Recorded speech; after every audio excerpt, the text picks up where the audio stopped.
This is Pastor Matt Smith, Senior Pastor of Barabbas Road Church. For the past 16 years, it has been my joy to equip the saints for the work of the ministry by preaching the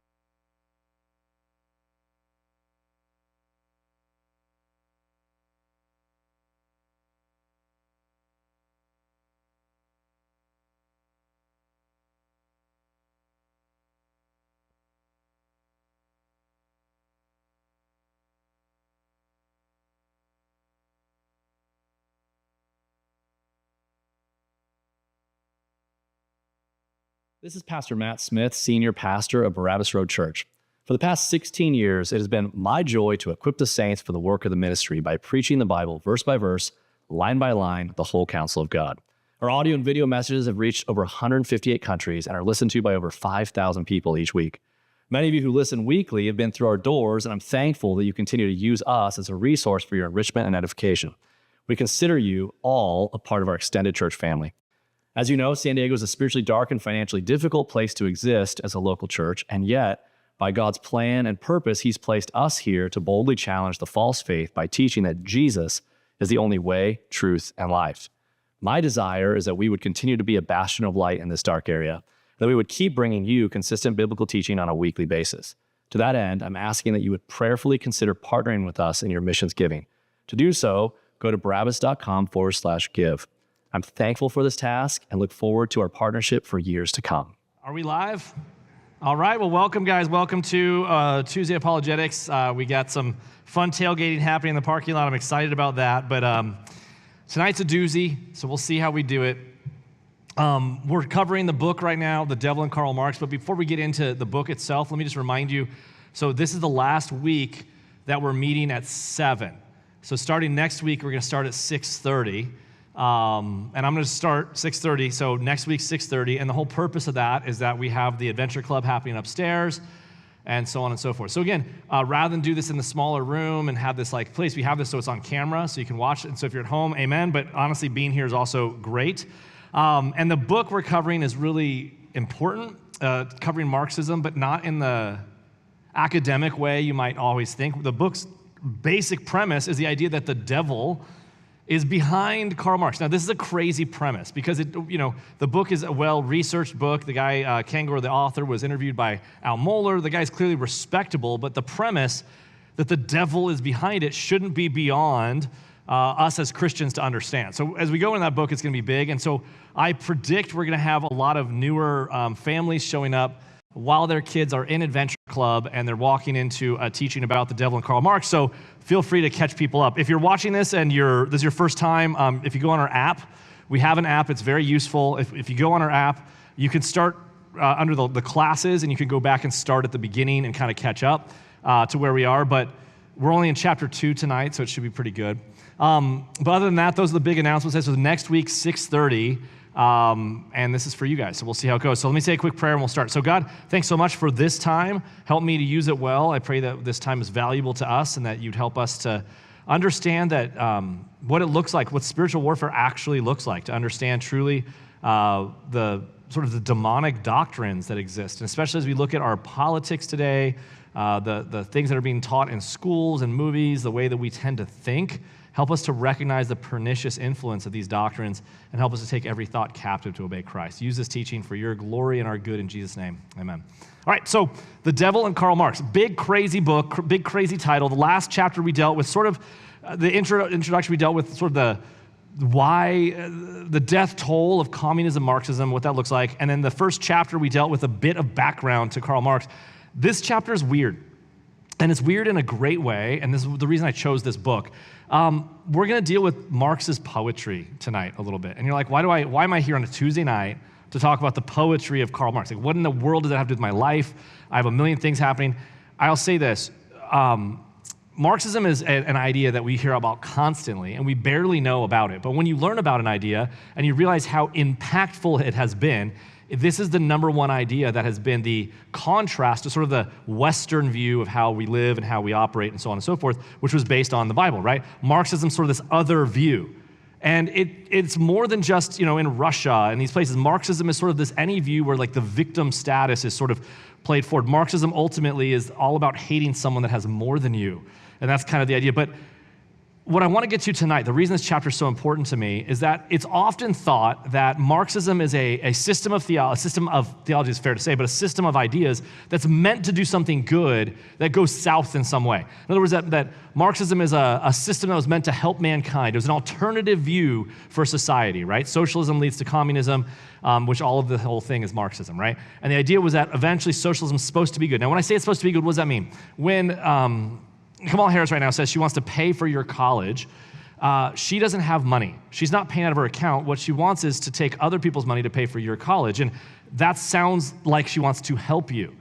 And ostensibly, that's the idea. And then the next article goes up was, well, they meant well, but their systems and their methods are flawed. And I think if you combat that to the very intro to Marxism, the premise behind it was always the destruction of society. For it to work, it had to be global. It had to be the absolute destruction of society and the destruction of every person's individual rights to have property, speech. We talked about last week that in Marx's goals, he stated outright, the goal was that no one could have any private property and that you would be dictated where you lived even by the government. So you couldn't even pick where you lived. Like everyone is essentially in like the military, right? That's crazy stuff. But again, even when I say that, there's sort of the specter in our minds that maybe I'm misunderstanding Marx. And so this chapter tonight is all about sort of the poetry. He fancied himself a poet, and he did know it. He knew he loved poetry, and he talks about his poetry. But the thing that's interesting about this is when you read this chapter is often you could find what it's not doing, in other words, is we're not basically digging up a Facebook post from, like a bunch of you are teens in here. You're gonna definitely post stupid things because you're young. It's okay. It's like no stress. None of you are stupid. But like when you're in your 20s and in your 30s, you might be like, hey, when I was super into Pokemon, maybe that's not as cool, right? This is not discovering Marx's secret Pokemon category. This is not like, oh, look at the hand signals of the Illuminati. This is the poetry he wrote subsequent to writing the Communist Manifesto. This is the stuff he was writing while he was putting forth his ideology, while Marx is becoming Marx. Does that make sense? This is more than the music he was listening to that influenced. This is the stuff he wrote about what he did. And what you're going to find in his poetry is that he wrote constantly, incessantly, and totally, it seems, about Satan, hell, and destruction. And what's fascinating about this when you hear it is that it's often missed. And it's something that's tended to be neglected. What you're going to find out is that people that did come across this writing had to try to hide it at first because of how relevant it was, but the newest thing is just to sort of dismiss it entirely, which is a major mistake. So just understand when we talk about Marxism, so when I say it's mainstream, Tim Walz, the Democratic Vice VP candidate, is open about being a socialist, a Marxist. He simply says it openly. He says, socialism is merely good old-fashioned neighborliness. And again, trying to present itself. So this is not like, hey, these ideas, this is the open view. Kamala Harris is 100% Marxist in her ideology. There's no question about it. This isn't just something slinging stones. She truly is. She would embrace it. The BLM movement, I said before, is made by Marxists, about Marxism. The destruction wasn't a bug, it's a feature. The violence was purposeful. That's kind of what it was doing. So that's kind of the whole goal here. So this chapter is, again, Karl Marx's sort of satanic love affair in his poetry. So let me just start chapter 2. My soul is chosen for hell. It's a quote from Marx. So he says this: Marxism from the outset was a seriously perverse ideology that brooded in misery, wallowed in misery, advanced itself in the name of misery, and ultimately produced misery. It is no surprise that anyone who has studied its roots sees among them numerous pernicious ideas and influences. Similarly, Marx's founder was a seriously perverse man who brooded in misery, wallowed in misery, advanced himself in the name of misery, and ultimately produced misery. And it's no surprise anyone who has paused to peer into his roots sees there are numerous pernicious ideas and influences. I just don't want you to miss this. Everywhere Marxism has gone, it has led to mass death, mass starvation, upending of everything. It's a terrible, terrible idea. And what's interesting is in a free society, the only thing that defends us here, now keep in mind, God doesn't promise us that America is going to stand. Right? I mean, he's not like there's nothing in that. But he did promise us to pray for the nations that we're in, to pray for its good, to pursue its good, to go for those things. And so as citizens, say we're going to be good citizens of this nation, of a free nation that's built on certain premises that are based on this Bible, for us to allow Marxism to then flourish, it's truly our fault. So we stand here today because, no offense to the boomers, but they definitely brought that in. The 60s definitely brought it in, and now it's our turn to blow it or not blow it. But we really have to make a decision, and it's very challenging to understand it. But to understand that, we have to understand how bad Marxism is and then also how bad Marx himself is. So let's get into it. The reality is that one cannot separate Marxism, the ideology, from Marx, the man. Aristotle observed men set revolutionary changes for reasons connected with their private lives. Karl Marx certainly seems one such case. The communist revolution he had in mind was in many ways the consummation of his unpleasant private life, as it was for many of his most revolutionary and deadly followers, particularly Vladimir Lenin, the other half of the Marxist-Leninist flamethrower that set ablaze in a waiting century. So for example, when someone tries to assassinate the president, we want to find out their ideology. Why? Well, for the politics, it's so you can get a quick one on your political opponents, right? So we're like, oh, this guy's represented by you. But it's also, we're fascinated by it. We want to know what led to someone doing something as crazy as sitting in a tree for 12 hours at a golf course just in case Trump comes by. What would lead to that? We want to know. When there's a school shooting, we're fascinated. We want to know what led to that. These people are made, they're just like us, right? So what made them good? We want to know what the background is. And what's crazy about it is sometimes the answer is, oh, they just did that. Like as if randomly a random person just goes, you're like, there's got to be more to the story. That's the whole point of what this is. Here's the more to the story about Marx and where he comes from. So that in Marx and Satan is the unapologetic title of a decidedly politically incorrect look at the life of Karl Marx by the late Richard Wurmbrand, who spent 14 years in prison behind the Iron Curtain for his opposition to atheistic communism. So this guy knows Marxism directly. He was in prison for, let's see it again, 14 years because of his opposition to Marxism. And so he wrote a book called Marx and Satan. And so the Romanian pastor was brutally tortured with what he described as a literal demonic zeal, so horribly, so unthinkably, cruelly, with such diabolical imagination by his Marxist captors that the good reverend can be forgiven for any hyperbole and for sensing that the dark spirits of the devil himself seem to be oozing out of his tormentors. It's fascinating when you think about it. When you look at like history and you look at the conquering nations and the things that people believe, you look at the Vikings and the Berserker rage and the things that would happen. I mean, they had some weird beliefs that led to some weird ideas, right? And so the Vikings did some weird stuff. They associated violence with lust, and they would charge into battle painting themselves. They were usually naked, and they would paint themselves blue, and they charge into battle, and they associated the violence of conquest with sort of the lust of like a love affair. And so they would often come in sort of charged up physically, painted blue and naked. And so if you're just like a short, squat, sort of English peasant, and you see these bearded men naked, painted blue, hairy, flying in with axes and screaming things passionately, you would think they were demons from hell. Now, when you look at their ideology about Valhalla and the rest, there's a reason that they acted that way. There's a reason when people flew the planes in the Twin Towers, again, the worst thing we did in the West was to say that that was a bug. That's not how Islam does it. When you say, really, Islam leads to that. Again, if you're in the FBI right now, you can back this up. Ask anyone in the FBI. There's plenty of them in our church. Even tonight. Right, so looking around, you're like, I don't see the little earpiece. But we've had FBI in our church for a long time. But straight up, when you want to profile if someone's becoming an extremist that's Islamic, one of the biggest signs is they start going to mosque. That's like, how do you know someone's becoming an Islamic extremist? They become more religious. Again, the violence in Islam is a feature of it, not a bug. And so what I'm trying to get to is like the ideology matters. Again, the ideology is why we just had September 11th. That's the ideology. So Marx's ideology here is absolutely important to understand. So when people are with glee tormenting people, again, Hitler on the opposite side of the Marxism side of things, when people put people in ovens, do you think they did so being like, we're the bad guys, let's do it? Or do you think they came up with a reason where that made sense? I just saw a Facebook post said, never forget grocery shopping in 2020. And it showed people going grocery shopping with like pantyhose on their face and like different things in the height of this. Like, there's an ideology that led to this absurdity of someone wearing a scuba mask at Walmart to go buy their groceries. Like there's an ideology. And so Marx's ideology is absolutely diabolical. Because all biblical descriptions of hell and the pains of Dante's Inferno are nothing in comparison with the tortures in communist prisons. A man who was in that says this, stated Wurmbrand in his international bestseller, Tortured for Christ, which I read. He recalled of his captors, I have seen communists whose faces while torturing believers shone with rapturous joy. They cried out while torturing the Christians, we are the devil.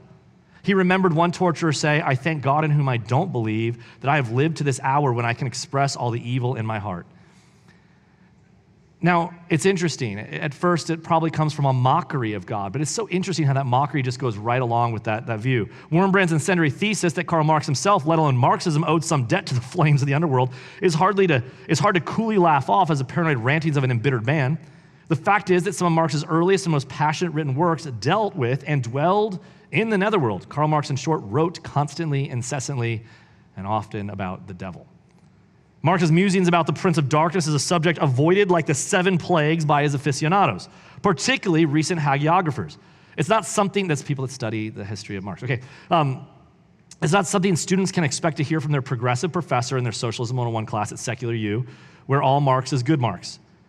And that's really what we're getting to. I want college students in here. I want to fill it up with all the Marxist SDSU students that don't even know they're Marxist, and all the Point Loma Nazarene students that don't even know they're Marxist. I want them to come in, and I love it because they're going to come in, you'll bring their friends, bring your friends. I love it. And they'll be super offended by me. And then when we come talk, they'll be like, it's okay, it's good. We want to help see these ideas.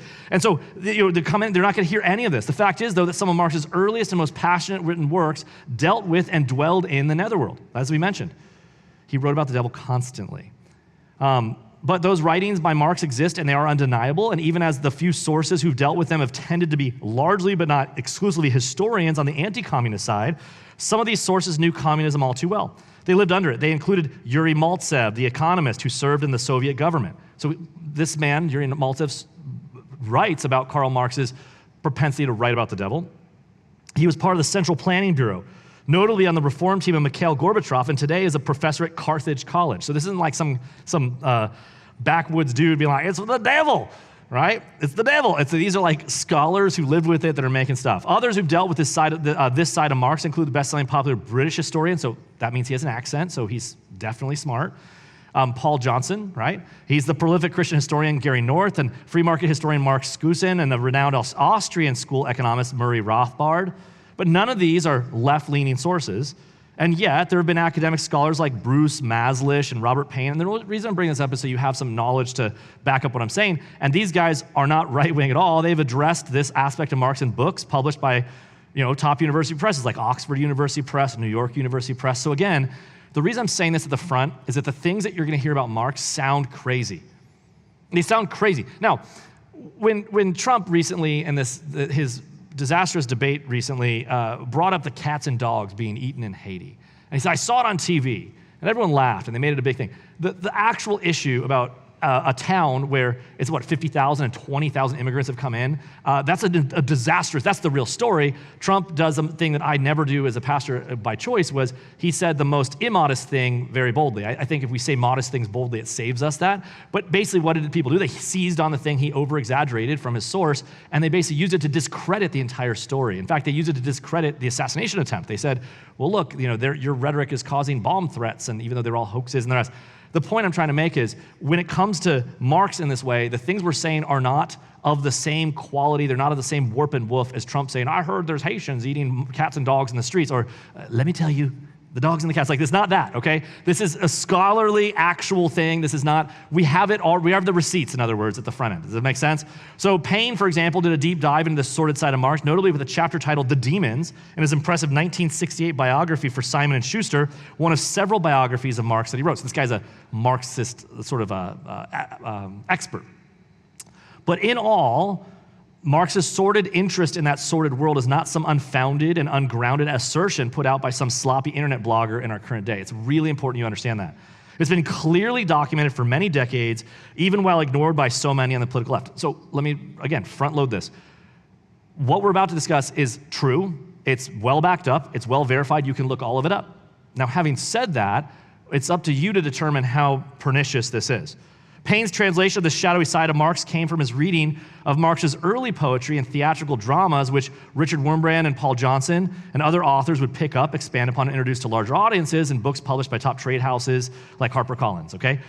Payne's work, too, reached popular audiences, at least one of his biographies, and some of his work was directed to scholars as an academic compilation of various poetical and theatrical works of Marx. So again, these places are out. As Payne correctly noted, Marx had a special love for poetry. He was, quote, devoted to poetry. Poetry was in his blood, and he could no more think of living without poetry than living without his vision of a communist world. Ironically, though, communism does away with poetry in its very nature. I think there's a book called The General and His Labyrinth about Simon Bolivar, how he had no use for poetry and art anymore once he embraced his atheistic sensibilities. And that's really the fascinating part. Let me explain what I mean. Communist basic premise when you come into an area is that there is no God. So how do we know what's right?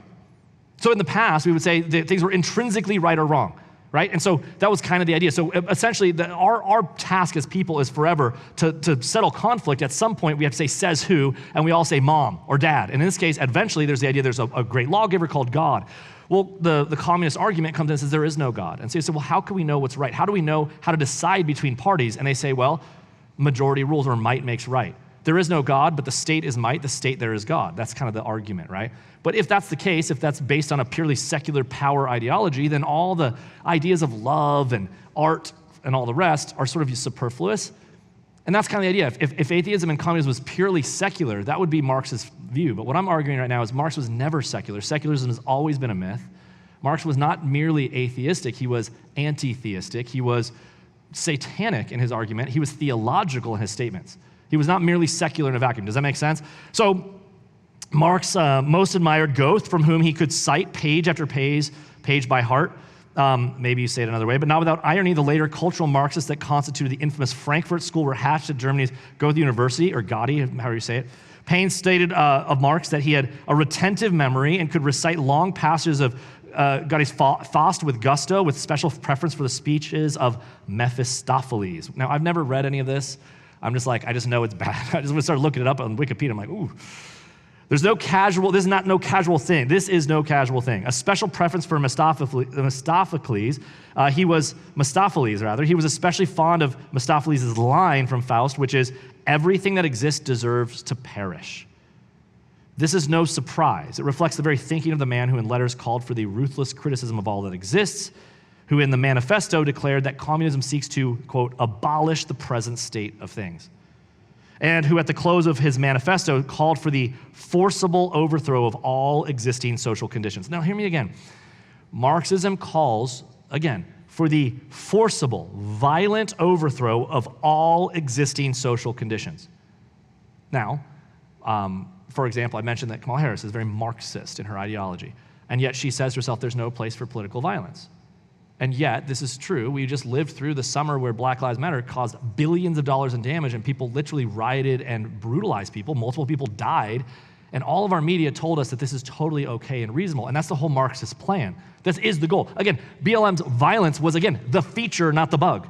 And so Marx says all these things, quoting, and he basically gets this right out of Mephistopheles in his quote. He also knew by heart passages from Dante's The Divine Comedy, but he didn't ingratiate Dante's worldview like C.S. Lewis or someone else would. Max was no doubt drawn to the great Italian poet's imagery in the Inferno, and we'll see why in just a little bit. So biographers who admire Marx and seek to cover for him will want to ignore his poetry among his corpus of writings. They should nonetheless bristle at what they see in his poetry. They will encounter what Paul Johnson discerned, quote, savagery is a characteristic note of his verse. Together with the intense pessimism of the human condition, hatred, a fascination with corruption and violence, suicide pacts, and pacts with the devil. Listen, in music for a long time, rock and roll has always made sort of a flirtation with the devil, right? You have Rolling Stones, Sympathy with the Devil. Pleased to meet you, can't you guess my name? And we're like, well, it's a great song. He's like, I was with you in the... He talks about where Christ was crucified. I was with you in the garden. And if you look at the video of the Rolling Stones, they have a scene where in the video of that song where they're bowing down to Satan, and you're like, what? It was like sort of popular at the time. It was sort of like a shtick. It was a meme where rock and rollers it was dangerous type language to do. At first, you start to say to yourself, well, that's fun. It's just, I get it. It's not fun, but I get what they're doing. They're mocking. They're kind of taking this thing. That's not what Marx is doing here at all. This is the poetry of his heart. This is not him making a pop culture sort of reference to like pop culture versions of God. He's writing serious stuff in what he's doing, and he's passionately invested in it. And I find that to be even more shocking. He says here that as Robert Payne notes in documents echoing what any careful reader of Marx can see in his letters and writings, Marx fancied himself a poet. He wanted to be a poet. It was a calling, a first love. He expressed that love for poetry in letters to his father, and more so in love letters and poems to his beloved Jenny, not from Forrest Gump, who was the real villain in Forrest Gump, actually, but who loved Jenny, the girl of his dreams, who became his wife. I saw another meme, I can't help but share it. It said like major villains in movies, and it showed like Thanos, and it showed, I don't know, some other bad guy, and it showed Jenny from Forrest Gump, and I'm like, yep, that's exactly right. Who's never heard of Forrest Gump here? Raise your hand up. Tony, it's a sin. Sophia, my own child. All right. It's probably like 100 years old now. I don't even know. But anyways, his poems are hardly just restricted to love. Marx wasn't only writing quote-unquote love poems. His poems burned less often with love than with red-hot rage. In other words, Marx was a very angry guy, and it came out in his poetry. Now again, if someone came forth and they put forth an idea at the school, if you found out that the principal of the school that your kids go to, or your teacher, that's your school's teacher, that your kid's teacher's at, constantly wrote poetry about burning, raging fire, about murdering everybody, you'd think that, hey, that's kind of a relevant thing that's sort of disturbing, I'd want to know. Right? If one of the presidential candidates had like a poetry book that talked about dismemberment and Satan and the Prince of Darkness, even in this culture, we'd be like, hey, that's a little edgy. I'm not sure I'm into that. So that's kind of what I'm saying here. So the young Marx, I'm quoting here, the young Marx was passionately devoted to poetry, wrote Pain, and he took himself very seriously as a poet. Poetry was the love of his life, the safe refuge from all the turmoils of his revolutionary existence. So in other words, Marx comes across to me as like the teenager guy with the hair in his eyes. He's like, you can't make me. Like, I'm going to still write my poetry. Like, that's Marx, okay? He's like, I can't even, the angst of it all. That's how he comes across. I need a refuge from all the turmoils of my revolutionary existence. Let me write my poetry. That's Marx. Paine concedes that Marxist scholars have disregarded the poems as youthful indiscretions, not to be taken seriously and read apart from the more mature works. But to the contrary, notes Paine, correctly, these poems are very closely related to his mature works, and he did absolutely nothing to say otherwise. In fact, he regarded them as very important himself, Marx did. Paine started his examination of the literary life of Marx with 2 plays that the young Karl wrote as a student. Now, what I'm going to do is I'm going to give you snippets. I'm not going to read much of his poetry. It's terrible. Like, we're not going to sit here and listen to satanic poetry tonight. Like, hey, let's have fun. But I'll read a bit here and there. But the first play he wrote was a play called The Player. And he doesn't mean this in like, hey, I like a lot of girls, like not the player like that, okay? But it means it's something about a man playing an instrument. The Player was taken seriously enough to be published in the Berlin literary magazine called Athenaeum in January of 1841. And when Marx was 22 years old, so still young, 7 years before the publication of his Communist Manifesto. So this is one of his earlier works here. They were fittingly published by the editors under the title Savage Songs, which is precisely what they connote, pure savagery and then some. As for The Player, this unnerving poem describes a violinist who, in a delirious frenzy, summons up the powers of darkness with his furious strings. So he's so good that he calls the devil. Now, again, this isn't like The Devil Goes Down to Georgia. This isn't like the whole Garth Brooks and the Devil, which is a great one. This is like his view is he's so good that the devil comes. And in this ballad, the violinist, who seems to be Marx himself, plays so frenetically that there can only be one outcome. He destroys himself. When an onlooker asks the violinist why he must perform this way, it's believed that the onlooker was Marx's love interest and future wife, Jenny von Westphalen. Perturbed, Marx answers that he can not help himself and that he will stab her with his blood-dark sword before his violin and his heart burst. So again, like if you're a father and you're like, hey, I met this guy Marx, what's he like? Oh, he just wrote me a poem and you found it? Like in your, like, what, like, I'll stab you with my blood-dark sword before I destroy myself. You'd be like, all right, let's have a talk, right? Like, this is the guy. Let me give you some of his poetry. Here's Marx. He goes, the player strikes up on his violin. I won't say it in a weird way. His blonde hair is falling down. He wears a sword at his side and a wide, wrinkled gown. O player, why playest thou so wild? Why the savage look in thine eyes? Why the leaping blood, the soaring waves? Why tearest thou thy bow to shreds? There's some stirring questions for this wild man, the savage with the bow, with leaping blood, and Marx answers for himself in the next lines. He says, and listen to how crazy he goes, I play for the sake of the thundering sea crashing against the walls of the cliffs, that my eyes be blinded and my heart burst and my soul resound in the depths of hell. Like, he sounds emo back in the day, like an 1800s emo with Satan involved, okay? He says, O player, why tearest thou thy heart to shreds in mockery? This art was given thee by a shining God to elevate mind into the swelling music of the starry dance. In other words, he's saying, like, like the way we're playing is supposed to elevate us. The player misuses his elegant art, the graceful sound of the violin. He uses it not to elevate the mind as God intended, but for something quite the opposite. He denies God's knowledge. He thinks of not bowing a heavenly chord, but thrusting a blood-dark sword. And that's not all. Hellish vapors come too. They fill his brain, and the sword it comes from the prince of darkness. Here's his next lines. He says this, look now, my blood-dark sword shall stab unerringly within thy soul. He's talking to the girl. God neither knows nor honors art.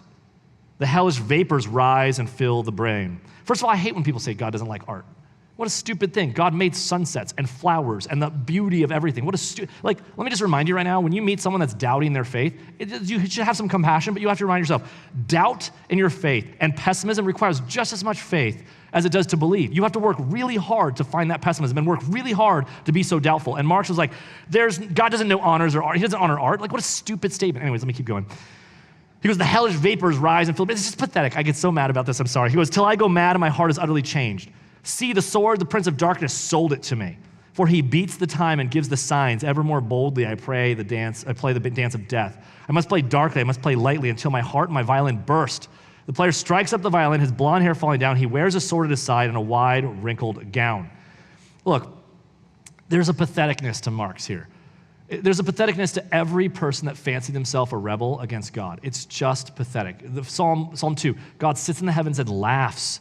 This isn't impressive. What's so funny is how impressive it thinks. Look, if you're in a death metal, that's fine. I just think it's pathetic, personally. If you're in a death metal, I'm not being mean to you. But the songs like, I'm so rage inside, we are a family. Like, it's like, come on, just grow up. Like, Marx is kind of like this, but his poetry's crap. And he's talking about the devil as if he's so bold. Max says Paine is not playing games. These poems not only reek of fire and brimstone, but constitute a real fire and brimstone. Paine observes that Marx is here celebrating a satanic mystery for the player, is clearly Lucifer and Mephistopheles, and what he's playing with such frenzy is the music which accompanies the end of the world. That's true. And I guess what I want to get to is the patheticness of his poetry is the patheticness of any crazy person's writings, but then their actions that come forth. What's crazy is that we've made this guy like running for president right now. Like that's what I'm trying to get to. More than that, as Paine, we see in this poem a literal pact with the devil, one that's consecrated by the purchase of the blood-dark sword, which kills with an airy name. The blood violinist is not destroying the world because he hates it, but is doing so in order to spite God, out of derision and mockery against the Creator. He's a rebel like Satan, the ultimate rebel against God and heaven. And Paine's absolutely justified in connecting this to the destructive Marx of the Manifesto, who seeks to destroy the world as it exists and fashion his own anew. He was, quote, a man with a peculiar faculty for relishing disaster. Now, it's at this point that I want to take a pause. Most of us on the West are used to like nihilism, or like Nietzsche and nihilism, right? And so nihilism was true secularism in a sense. Kurt Cobain is nihilism, right? It's the lyrics are slammed together with no meaning. There's no purpose. The whole point is that there's no purpose. It's meant to scandalize you that there is no meaning. But the very act of doing it is sort of trying to mean something, and so he sort of denies his own thing. But that's different. Nietzsche, and this is basically sort of the person that doesn't have, there's an abyss, there's nothing there. Marx is of a totally, entirely different variety. Does that make sense? Marx's ideas are like, I like Satan. Like, that's so different. I just want you to understand that he's not like, I'm an atheist, I just don't like anything, I don't believe in anything. Here, let's just talk about like, economies. He's like, I like Satan. Satan's the good guy. Like, that's so important to understand. The second ballad that Marx that appeared in the Athenaeum was no less distressing. It was called Nocturnal Love. And the lovers end up once again consuming poison cups and consumed by the flames, which they sink into as disembodied spirits. I'm not going to read it to you, but we again are insulted with violence, grief, despair, pale maidens, doomed souls, and fire, fire, fire. So again, he was sort of emo with a satanic twist way before it was cool. Once again, the object of Marx's heart drinks of poison. She dies, death on her breath and breast, pierced by pain, eyes closed forever, they go to the flames, which is another climax for Karl Marx. That's the end. Like, amen. What a great story. According to Robert Paine, and again, this isn't his private journal. These are published works. Like, it isn't like, hey, we found this private journal he doesn't want anyone to know about. Like, these are published works. He wasn't embarrassed by them. According to Robert Paine, the poem was evidently addressed to Marx's love, Jenny, who's a female permitted to speak in the second and fourth verses. It's an ominous and deeply disturbing poem, concedes Paine, for a man does not write such things unless he's on the verge of madness or despair. And it's true. And here you have to pause for a crucial note of foreshadowing. It seems more than ironic that such despair, death, and suicide, specifically through drinking poison, will pervade the grim family life of Karl and Jenny. As we'll see, two of Marx's daughters ended up killing themselves by drinking poison in suicide pacts. So again, our ideology it matters. Listen, you guys, if we're going to be lights in the darkness, I'm describing to you darkness, but what I'm trying to say is, again, just because you hear these things in political arenas and economic talks doesn't mean it is not satanic. Does that make sense? And you have to stand up against these things. These philosophies are bad. And we have to guard our hearts and minds in Christ. You have to take thoughts captive. And so if you don't know what it is, you're just like, everything's great. It's just an economics class. I'm fine. Upon reading of outbursts like this, one marvels at how any biographer of Marx could neglect the writings that we're talking about. Actually, the answer is actually pretty simple. If the biographer favors or esteems Marx and Marxism, and is committed to Marx and to defending Marx, and is taking pains to construct a positive profile, then he avoids these poems like the burning buildings of flames, flames, flames, and that's exactly what Marx's hagiographers have done. For example, I watched this. So when the first beginning of the riots in 2020 really started hitting off, and the big BLM riots were just tearing stuff down, one of the sermons I did, if you were at the sermon, you could look it back up. I'm sure Brett will post somewhere that you could find it. I brought up BLM's website, and I just read to you their goals, and it talked all about things. They talked about being trained Marxism. They talked about like their goals are to rid ourselves of normativity. Like none of this had anything to do with George Floyd in the first place, which had nothing to do with it was just rage. But their website was openly Marxist, and I read it in church. I wanted to see people see like this is the organization. Everyone's putting the black squares on their thing. Now, since then, guess what they've done? They've taken that down. They still have it. You can find it archived, but like they took that down. Why? Well, you got to present a happier face. I mean, socialism is just the friendly neighborliness, as we've just been told. And if we buy that, we kind of deserve that at a certain point, right? I mean, that's kind of the idea. The precedent was set long ago when Franz Mehring, the preeminent original biographer of Marx, first read these writings in horror and returned them to Marx's daughter, Laura, declaring they should remain unpublished in order to protect Marx's reputation. Laura passed them on to her nephew, Jean Lunget, and they soon vanished. They were eventually retrieved only by the due diligence of Marxist scholar David Ryzanov and Marx Engels Institute in Moscow. He understood their significance and had the intellectual integrity to track them down and preserve and seek to publish them. As for Marx's devotees today, one wonders about their intellectual integrity in blithely ignoring these poems. Most surely do so by conveniently convincing themselves that poems are unimportant and tell us nothing about Karl Marx. Youthful indiscretions, as you see. At least Mehring acknowledges that these writings were ugly and therefore should be repressed. Marx's favorable biographers today surely lie and delude themselves, easily manufacturing excuses to not discuss these writings, and yet there were many poems of Marx just like this, and some way worse. So we'll go into a few of them. One of them is called Ulanem. Ulanem. Still more unsettling is a piece by Marx that became one of his main focuses of Robert Paine's analysis and of Richard Wurmbrand, Paul Johnson, and others for its sheer iniquitous nature. The play was quite remarkably and quite diabolically titled Ulanem, which Paine explains as an anagram for Manuelo or Emmanuel. And so this is the idea. So Ulamen is basically supposed to be, Emmanuel, but the opposite, the Antichrist. Wurmbrand was very blunt. He identified the anagram as a directly satanic anagram for the name Emmanuel, which is the Hebrew biblical name for Jesus, meaning God is with us. It stated Wurmbrand a sacrilegious inversion of a holy name. This is you'll see when you hear it.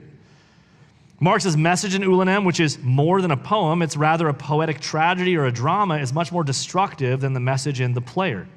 As Paine observed, the violence in The Player is turned inward, right? He destroys himself. Whereas the violence in Ulanem is turned outward with the destruction of man, namely to threaten destruction of all mankind by the character that is Ulanem. But still more disquieting was Marx's personal role in that vision.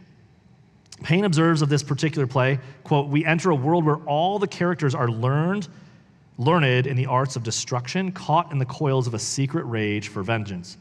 Since we're never told why they're so determined to exact retribution on so massive a scale, we may assume that Marx was giving vent to his own destructive rages. Ulanem is a revenger's tragedy." And I just want to really stick here too. I want you to identify Marxism by this, because it's hard. Like, let me give you some clues. Marxism is a theology of revenge. It is, again, a theology of hatred of someone who has more than you. It is covetousness and rage. And I want you to think about the types of things we hear in our politics and how, like, for example, again, I don't care about, your politics, none of that has anything to do with your salvation. But as a byproduct of Christians, the fact that we don't recognize when satanic ideology comes forth and we're, quiet about it, that's absurd. And so, for example, when someone comes up and they say, we need to give reparations for this, that, the argument is couched in language of compassion. But imagine going to a stranger's house and saying, we need to go take his money and go give it to that guy because we have compassion. It's just an absurd proposition. And the fact that we keep falling for this is compassion. And the whole idea is that Marxism is always doing the same thing. It's always picking up a bully, and it's trying to create two classes, oppressor and oppressed.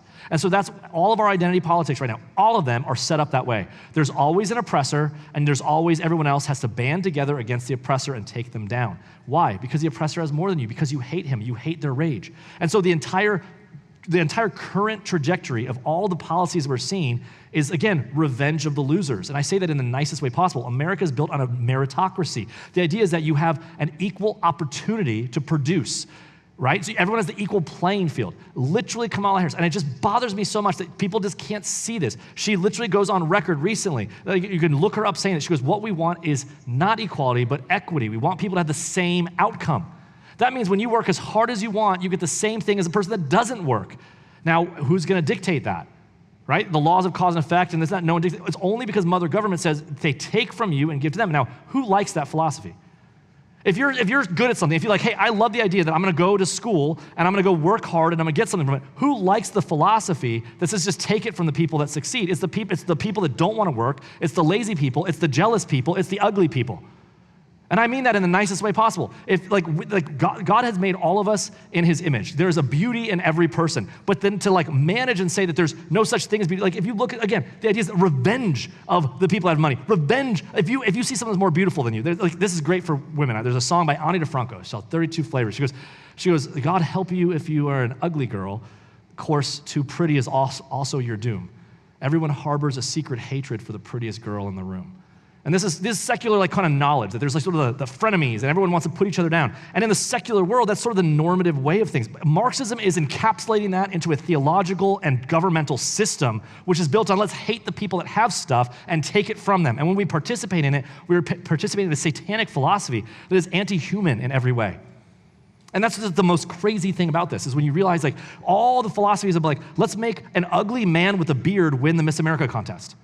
Let's take, if you look at, you see this right now in Germany. They just had a beauty contest. And the girl that won the beauty contest, I'm sure she's a beautiful lady, but she's 100% not a model. She's very out of shape. She's not a quote-unquote beautiful woman in the normal sense. And you just take a random track runner from Germany. And it's the comparison is, it's meant to scandalize you. It's meant to say, there is no one beautiful. Who likes that? The people that don't feel beautiful, that hate themselves, that are mad at themselves. And so here's a philosophy of self-hatred and loathing that needs to be expressed upon everyone else. That comes from this man. That's who started this, but he didn't invent that in our hearts. That's the idea that we love the idea of hating on people. We love the mob that comes out to take people out. It's the idea, that's the whole idea behind it, right? That's the kind of picture that we see. Act 1 of Ulanem was take the audience straight into a dialogue between two of Marx's main characters, including the namesake Ulanem, describing he's a German traveler and his trusty companion Lucindo. And the action taking place is in the mountain town in Italy. Ulanem and Lucindo find no room in the inn. There's no room for them in the inn. And the idea is that they're reenacting Mary and Joseph in the inn. They show up at the inn and there's no room for them that night. Now, Ulanem and Lucindo are not Mary and Joseph. Obviously, they're a couple, basically. But they're both male, and they have a handsome Lucindo. The young handsome Lucindo is the basic homosexual love interest of Ulanem, who seeks to corrupt the boy. And with no room in the inn, they accept the invitation of an Italian man named Pertini to stay in his house. And so Pertini, too, seems to have sort of a homosexual interest in the boy. And Payne observes that this is written by Marx with such considerable skill that Marx evidently knew a good deal about corrupting boys, or else he had to watch the process somehow. But as Marx himself stated in his play, Ulanem, the name rings forth like a death rings forth until it dies away in a wretched crawl. He penned this disquieting passage, and I quote, "Yet I have power within my youthful arms to clench and crush you with tempestuous force, while for us both the abyss yawns in darkness. You will sink down, and I shall follow, laughing, whispering in your ears, descend, come with me, my friend." Who writes this crap? Each insidious scene crawls on like this, increasingly disconcerting and wrathful. Scene 3 is among the most bitter, where Ulanem is seated alone at a table, writing with papers tossed all around, not unlike Marx himself, oddly enough, who was notorious for writing and working the same way. And he suddenly springs up and stands with arms folded, and he declares thusly, and I quote, "All lost, the hours now expired, and time stands still. This pygmy universe collapses, and soon I shall clasp eternity and howl humanity's giant curse into its ear. Eternity is eternal pain, death inconceivable, immeasurable, and evil artifice contrived to taunt us." He's explaining that soon he'll hold God's face in his hands and he'll scream in his face. Cool guy. Let's follow him. Seems like a good guy. Shocking as this is, it's nonetheless reflective of a frightening penchant for violence and world destruction that permeated Marx's poetry, a sort of prelude to enunciate his destructive political economic vision for the world. Let me reiterate, Marxism is built on jealousy and victims. And so if I can make you into a victim, I can find the victimizer and we can take him down. And all the while, just give me more power. Again, as Americans, you have more in common with the political left than you do of any, you have tons in common with them. But we're constantly being divided by people that are saying, no, the problem is the Christian white male and the patriarchy that's pushing you down. I haven't pushed any transsexual people down, and like, I don't even know what you're talking about. I could care less. I don't care about you. Stop putting your stupid ideas on me. That's the whole point. But no, the idea is that I'm a victimizer. I didn't even meet you. Like, that's the idea constantly, that I'm the reason. You did poorly at your schooling because your parents. Oh, really? You did poorly because the white person came you down. Oh, the bridge didn't work for you? Oh, so you're right. The first thing that happens for you is to think about someone's other class that did it to you. You're a victim because other people. First of all, it makes you a loser. Can I just say that? That's a loser. You're responsible for yourself as a free agent in a free country. You have opportunity in front of you. Now, tragedy does happen. When that tragedy happens, you can mourn for it as a quote-unquote tragedy. And bad things can happen to you as a victim, but guess what? Plenty of people have bad things happen and rise up and accomplish things from that. To simply sit here and say, oh, something bad happened to you, it's my fault that I failed, literally to adopt a philosophy like that and to enshrine it into law is not only stupid and loser-like, it's satanic. God allows us to do, like, God wants merit. Like, he does stuff. We're supposed to appreciate. Look, when God has Bezalel and Exodus make stuff, everyone's like, I'm not Bezalel. Why do you only make him? Because he makes good stuff. They didn't make like, well, hey, we have Bezalel. We also have Bob over here who makes crappy poetry, whatever, weavings. We like Bob. Let's use Bob's weavings. Who says that Bezalels are better? God did. God said they're better. And so we're like, oh, there's beauty. There's standards of beauty. Not everyone has the same thing. Yeah, accept it. Be okay with it. That's so different. But his thing, he wants to shout in the face of God. And repeatedly, this is nonetheless reflective of a frightening penchant for violence and world destruction that permeates his poetry as a prelude to enunciating his destructive political economic vision for the world.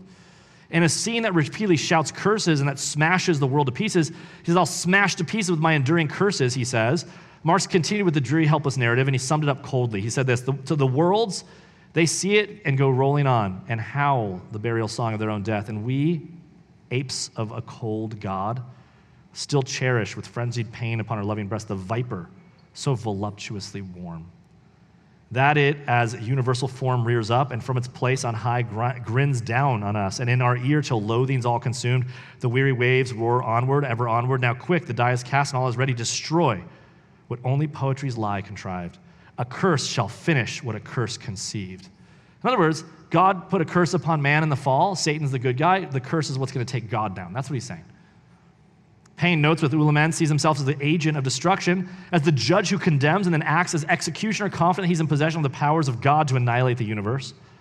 Men in that universe are no more than apes of a cold God, and Payne viewed this Marxist vision as directly transferable to Marx's philosophical vision. He perceived the dialogue between Ulanem and the other characters as assuming the form of classic Marxist dialectical struggle. Remember, oppressor, oppressed. Who's the ultimate oppressor to Marx? God. Right? And so in economics, the ultimate oppressor was the upper class. In social Marxism, which is what we have right now with CRT and the rest, the ultimate enemy is white Christian males and the patriarchy, heteronormativity. But ultimately, behind Marx, who's the ultimate oppressor to Marx? God. God's the ultimate oppressor. That's his idea. And so again, he's like, Satan is his hero. It's Marxism to its core, right? I mean, that's what's so fascinating. I never understood this until I got to this book, is how Marxist ideology is truly Satan in the garden being mad at God and wanting to take God down because you're jealous of him.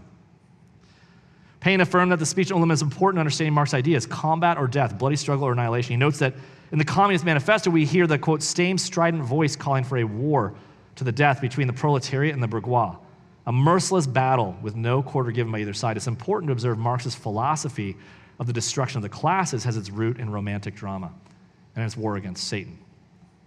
Let me keep going. Also, last, Payne discerned Ulanem was Marx as judge and executioner. It's also telling that at the time that he wrote this, Marx wanted to be like the Faust of his age, and he quoted himself, and he said, for example, he basically talked about his work constantly and loved it. But even then, Marx's Ulanem is worse than Goethe's Faust. As Payne noted, Marx has effectively brought us to the archetype of Ulanem before as the crazed violinist of the player who accepted a sword for the Prince of Darkness and sawed the violin in mad frenzy. He is, in this case, Mephistopheles, averse Payne, but not the Mephistopheles of Goethe. He's an altogether lesser creature, bereft of dignity, possessing only malice and desire for vengeance. It's a vengeance that dominates Marx's long soliloquy, in which Ulanem exalts his power to shatter the world through his curses, consigning the entire human race to damnation. Who would even want to watch this? Richard Wurmbrand remarked that Ulanm may be the only drama in which every character is fully aware of his or her own corruption and yet all flaunt and celebrate it with prideful conviction. All of the characters are irredeemably bad. And this isn't done by the playwright with a noble purpose of revealing the dark to herald the light. There is no light. There is no black and white. It's just black. All servants of darkness, wrote Wurmbrand. All are satanic, corrupt, doomed. There is no good guy. Sounds fun and delightful. Finally, what perhaps is most significant and chilling, we must note how Marx himself saw his play. He pridefully viewed Ulanm as a personal poetic masterpiece, one in which he flatly nailed his objective. He wrote to his father in 1837 and said, "These last verses are the only ones in which it seemed to me that I've been struck by the magic wand." There are more troublesome writings, for example. He had a likewise scary poem titled The Pale Maiden. I'm not going to get into it. It's just bad. Well, it starts off nice, and then it gets so bad. At the end, this woman is sitting there, and a knight comes up to her. She's standing in her white dress, and a knight comes up to her. And then he says this, and he turns this like story that sounds like a fantasy story. And then he says this, "Love smote deep in her breast, but he galloped away. For battle, triumph, athirst, naught made him stay." Nothing could make him stay. So it's the cowboy thing. He had to walk away, right? "All peace of mind has flown. The heavens have sunk. The heart, now sorrow's thrown, is yearning drunk.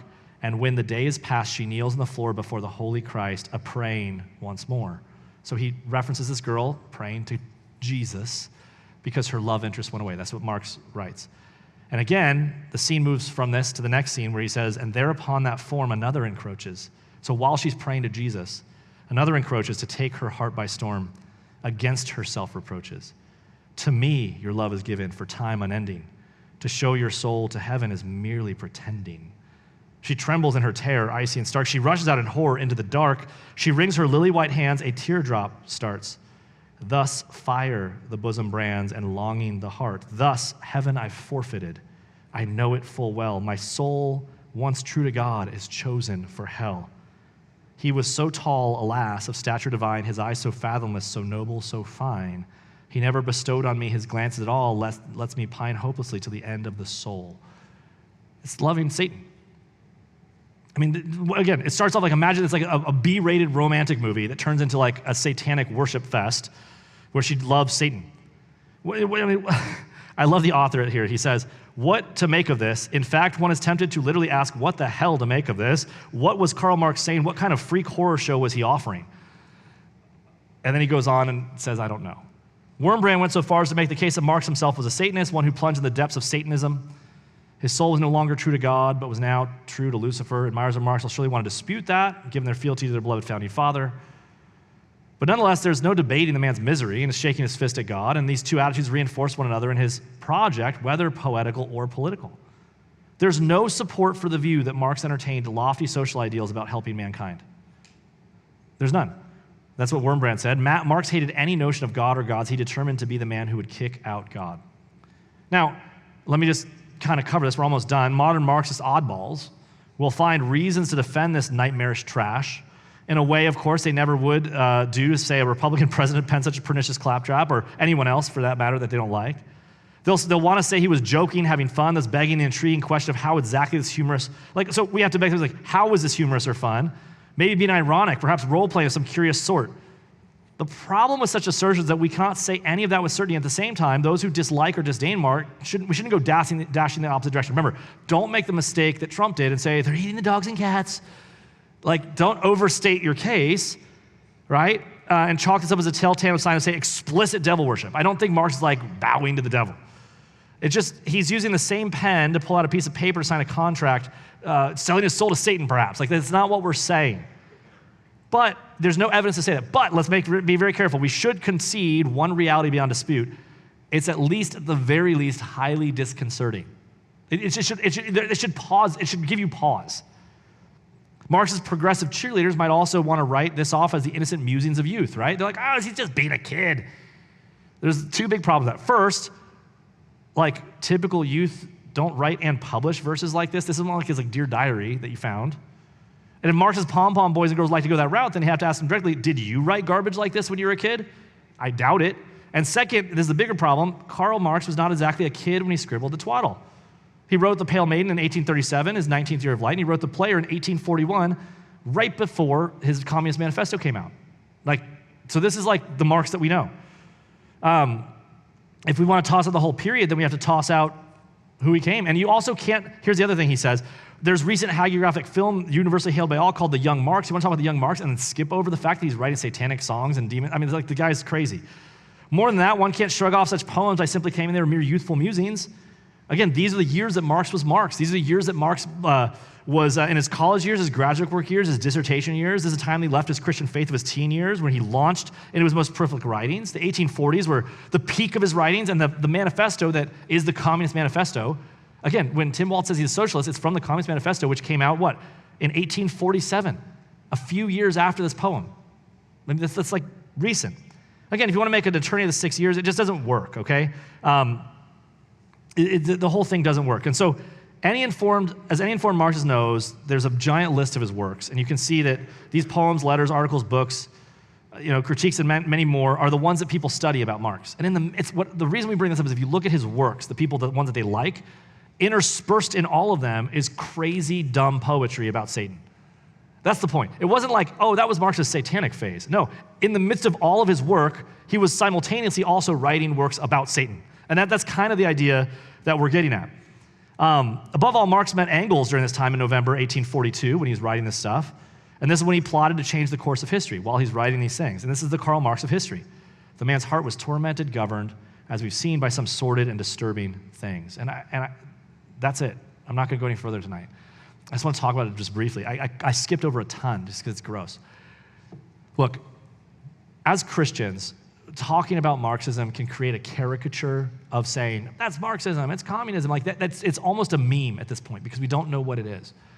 Look, the world we live in, the things of the West that are good, that we celebrate, that we talk about the value of life. We hold these truths to be self-evident, right? That man is made, has inalienable rights because he's made in the image of his creator, right? So the reason we care about life, when Jesus said, let the little children come to me, in the Roman society, that was actually shocking because little children had no value at that time. People didn't value little kids at all. They would leave them off the side. They would often leave their kids exposed out, and if they weren't, good, kids really had to make it. They were very low in society. When Jesus lets kids come to him in front, he created a tradition that Christians then went forth and embraced, and the family, we take for granted in the West that the family unit is super important. And we say to ourselves, well, other countries that don't have a Christian worldview value the family. I don't think they do. There's plenty of people that are in this church that grew up in China, and the one-child policy doesn't sound like you like the family very much.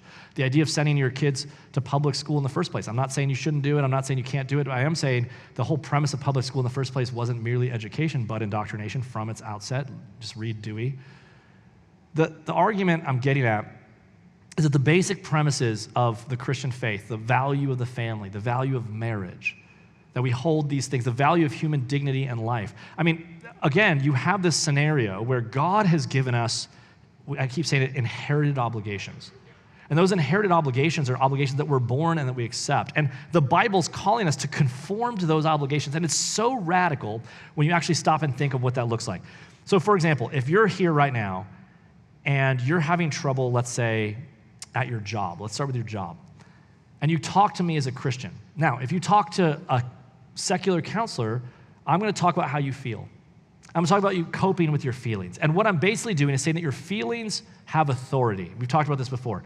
And those feelings have major authority. And I'm going to figure out how that you can express those feelings in a way that's good. And you need to go in your work and demand essentially that place is a playground for you to express yourself so you can get these things. You tell that you get rid of the haters in your life type thing.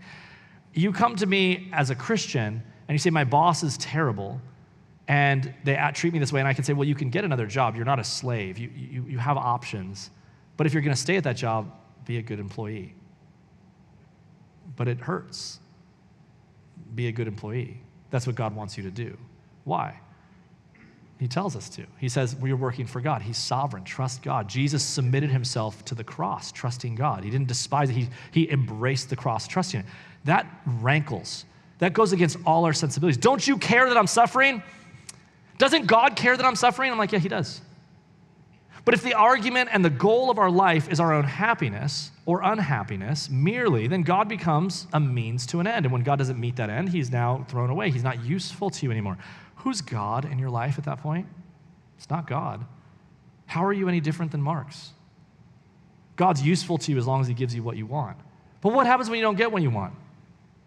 Well, I mean, how much more fun it is to demand justice and demand that you get from these things. It's a denial that God is God. It's a denial that God is just. Every single time we look at injustice in the face, we don't look at it and wink the eye saying that injustice doesn't matter. We wink the eye and simply say, I see the injustice. I can stare it in the face. I can recognize the corruption. I can see the fall in that, and I can minister to it and not lose hope because I know that perfect kingdom is coming, and a perfect king is coming, and a perfect government is coming. If Kamala Harris wins the election, who gives a crap, Christian?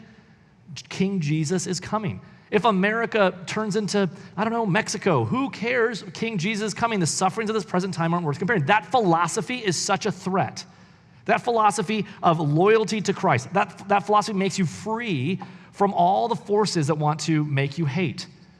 For example, the fear of death is one of the things that cause us to act in a certain way. The government gives you money of things, and then you might lose that privilege, or if I do this thing, I might lose my health. And the fear of death can cause us to do all sorts of things, right? It's like wearing weird masks when we go to Walmart and stuff like that. The fear of death can cause a lot of stuff. And so we listen to it, but as Christians, our loyalty to God makes us not fear death. You see how that, and so the loyalty to that allegiance to something higher, you can't control that. And a government that fancies itself God, where you have to take everyone's property, we have to take everyone's stuff that's clearly immoral, would never be stood for by a Christian. No Christian would ever vote for that. You can never vote that in. The only Christians that could be a part of those things are ignorant Christians. And here's the key. It's always ignorant Christians that vote for these things. It's always ignorant Christians that buffer these things. It was ignorant Christians in Germany that allowed the Reich to rise up. It was ignorant Christians in Russia that allowed these things to go forward. It was ignorant churches meant to please people and get the applause of man that did these things. Does that make sense? And so I'm not advocating any kind of revolution in here, except what I say every single week. I want you to super, ultimately, boldly love Jesus, like I said before, but embrace the inherited obligations that are being constantly torn down by society. And remember, it's not society that's told you what it means to be a woman. It is not society that's told you what it means to be a guy. And that goes both ways. So femininity isn't dictated by the color pink. The Bible doesn't say you have to wear pink. But femininity does look like seeking the things that God wants women to seek. Right? And ultimately, and the idea that eventually marriage is the idea of seeking someone worthy of your submission. If that offends you, check your heart. You're the one wrong. Women, the goal the Bible tells us is to seek a man worthy of your submission. And men, your job is to seek a woman worthy of your death. If we say, well, she's not like this to me, I'm like, grow up. Who cares? It doesn't say that you're going to be good to her this way. Like, that's the Christian message, right? The most radical gospel-oriented thing you can do now is something that literally 10 years ago no one cared about.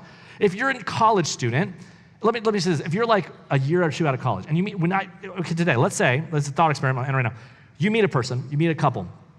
You're hanging out, you're walking through Target, and you're 22. You're 22 years old. And you see a girl, nice girl, talking, and she's got a ring on, wedding ring on. You're almost certain she's religious. This day one, you know she's religious. Why? Christians get married. Like, straight up. Like, that's just what happens. You're like, oh, she's married. That never used to be the case. That never used to be the case. In the past, it'd be like, oh, you're young, you got married. Like, oh. Now, if you're young, you're married. If you're in college and you're married, oh, you're religious, huh? Now, again, I'm not telling everyone to go get married right now, but maybe I'm... to Christians. But I'm like, but the idea, though, that means all of a sudden that's a gospel witness. What else becomes a gospel witness? You know what's so funny? When you meet someone that's super kind, you know what you're prone to say? I bet you're a believer. So here's the thing. Do you want to know where the light is shown? Is where the best employees are at should be Christians. The best husbands should be Christians. The best wives should be Christians. Christians should be the best at it. And that means that Christians would end up doing well in a meritocracy, right?